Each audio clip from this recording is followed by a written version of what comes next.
Hello. Come with me and you'll see a reflective journey through nostalgia, sensory memories, and the intricate evolution of Christmas as a social construct. I will attempt to explore Christmas traditions and answer the question, why is Christmas the way that it is? Let's start with a personal memory. My earliest Christmas memory. I was 3.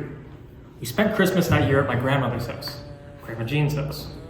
The room was bright and warm, filled with presents and festive decorations. The scent of pine and holiday treats was certainly present. A stereotypical Christmas memory. A Christmas probably very similar to that of my mother when she was 3, or many other children across Canada and the United States when they were 3. The only problem is that this isn't a memory. When I was 10 years old, I found a giant, it wasn't that giant, but a video cassette camera that is bigger than a regular camera today would be. And there was a tape loaded into it. So I played the tape. And it was that Christmas, back when I was 3 years old at my grandmother's house. I don't really remembering that Christmas before finding the video cassette, but in my mind, I can smell my grandma's house and feel the warmth inside. But in reality, I'm feeling nostalgic about the idea of a young childhood Christmas and filling in the gaps of other Christmases to an incomplete memory based on a video. Although I will not be discussing the complexities of memory, I will talk about why these traditions resonate so deeply and hopefully answer why that's because of nostalgia. Nostalgia serves as a bridge to our past. In our smell lab, I encountered patchouli. This scent I had previously associated with two unpleasant memories of dirty people and embarrassingly holding my breath. Surprisingly, this time, it evoked a rush of childhood joy. Perhaps the smell of patchouli on its own, when not on a person, smells quite good. It brought me back to playing with my siblings, running up and down the basement stairs in the house I grew up in, and finding my cat Socks' secret hideouts. It made me question how our senses, intertwined with nostalgia, shape our perception of history. These memories brought back through smell made me want to breathe deeper and feel the scent within my entire nose, my entire body. For a moment, it felt like I was home again. That is nostalgia. Nostalgia is not always personal. Looking at the example of Christmas tradition, it is a collective phenomenon, weaved together by individual memories into a shared narrative. Our Christmas traditions influence how we remember, celebrate, and even how we perceive the holiday. Where do our Christmas traditions come from? Christmas, a celebration steeped in tradition, has evolved throughout history. Evidently, its roots lie in the birth of Jesus Christ, the Christ Mass. Yet today's Christmas is a kaleidoscope of religious, cultural, and commercial elements.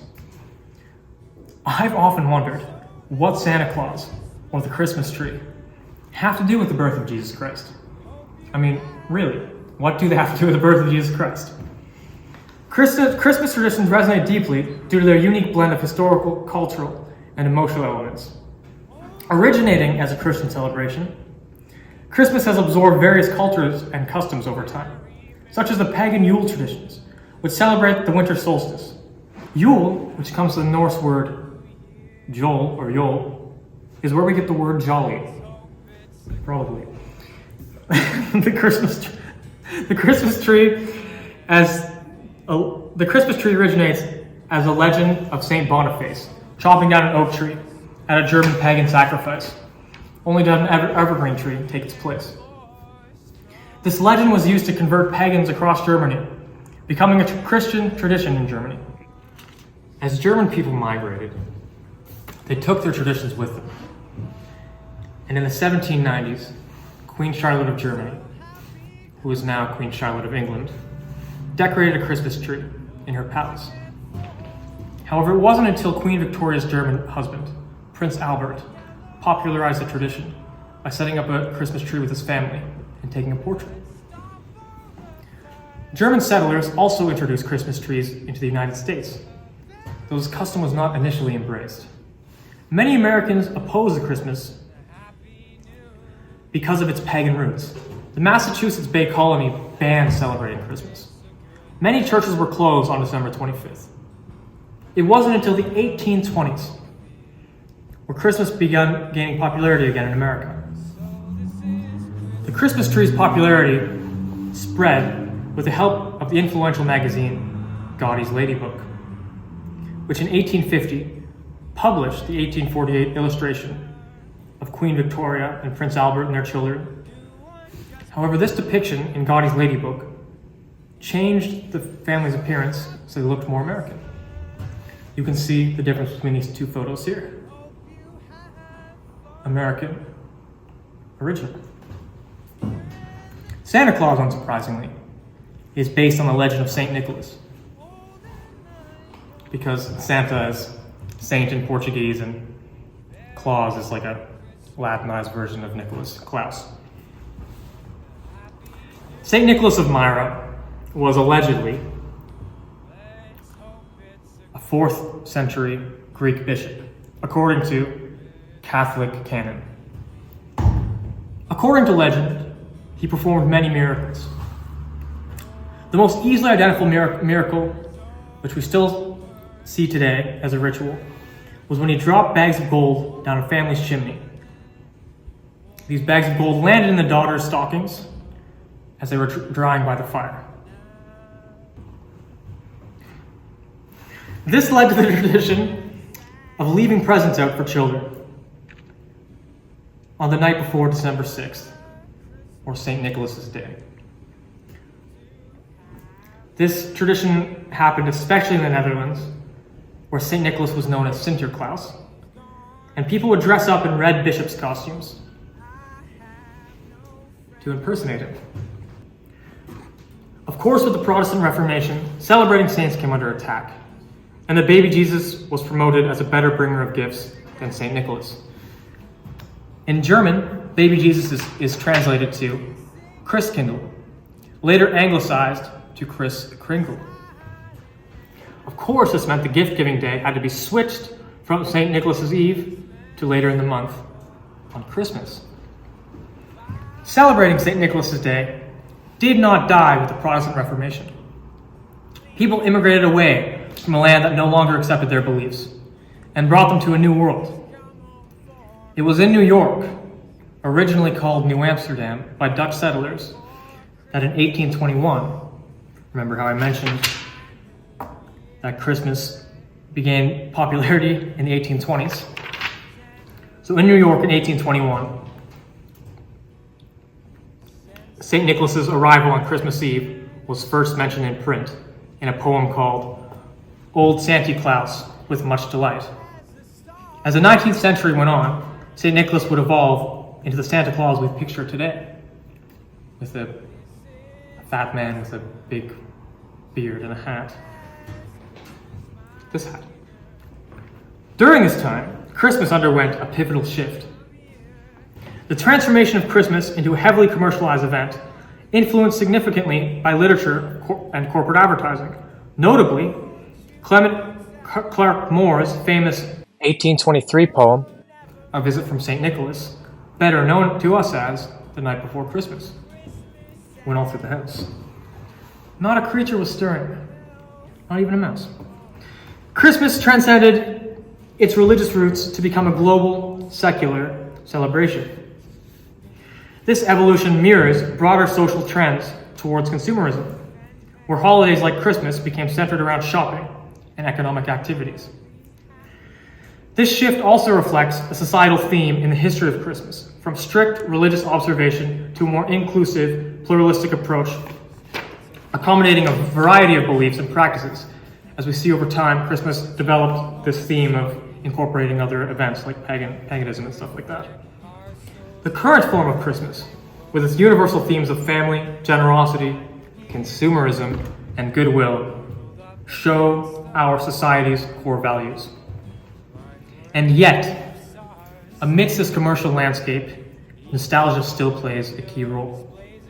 Shopping malls and local businesses filled with traditional music, decorations, and rituals evoke a sense of connection to an idealized past, highlighting our collective yearning for heritage, childhood, and identity. This nostalgia, while often ignoring the complexities of history, helps to forge a shared cultural narrative. In essence, the evolution of Christmas is a mirror to our society, revealing our adaptability, our shifting values, and our desire to find meaning and connection in our traditions. It's a celebration that has continually evolved, reflecting the changing face of societies that embrace it. The history of Christmas tradition is a fusion of human cultures, where different beliefs and practices merge to create meaningful celebrations. The stories of Santa Claus, a symbol of generosity and joy, add a secular and universal appeal to the holiday. These elements collectively create a rich tapestry that appeals to a wide range of emotions, from religious reverence to the joy of giving, making Christmas a deeply ingrained and beloved tradition across cultures. Amidst the evolutions of Christmas, the enduring appeal of nostalgia in Christmas narratives serves a crucial function. It glues us to a shared past, real or idealized, creating a sense of community and continuity. The sights, sounds, and smells and feelings of Christmas, though varied across time, cultures, and individual families, evoke a collective emotional response, a longing for connection, and a sense of belonging. This is where the true power of these narratives lie, in their ability to evoke emotions, forge connections, and coerce people into spending money, and reinforce our shared human experience. In researching the evolution of Christmas and relating it to my own nostalgia, I have uncovered how our personal histories are intricately linked with broader cultural narratives. Through sensory memories, the ever-changing landscape of Christmas invites us to ponder deeper questions. How do our individual experiences and memories shape and are shaped by the story of our communities and cultures? From our little corner in Nova Scotia, my little corner in Nova Scotia, I encourage you to explore your own holiday traditions. Whether it be Holi, Diwali, Hanukkah, Chinese New Year, and the rich stories behind it. Reflect on the nostalgia that binds us, the sensory experiences that define us, and the evolving nature of our celebrations. Thank you. Merry Christmas, Happy Holidays, and good luck in the new year.